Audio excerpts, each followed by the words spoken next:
Chapter 8: Data Visualization and Communication.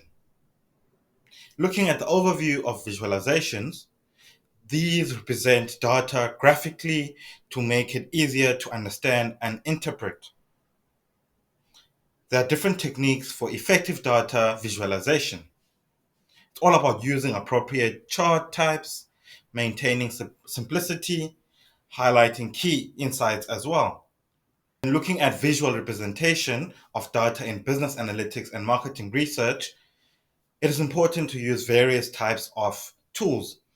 They have tools available such as dashboards, infographics, as well as interactive charts, as well as your Microsoft PowerPoint. And then we go into communicating insights and results to stakeholders, depending who the research is for. Presenting data findings clearly and compelling is very essential in this stage of your research, in that you need to make sure your research is easily understood, as well as your objectives of the research come out very clear for the audience as well.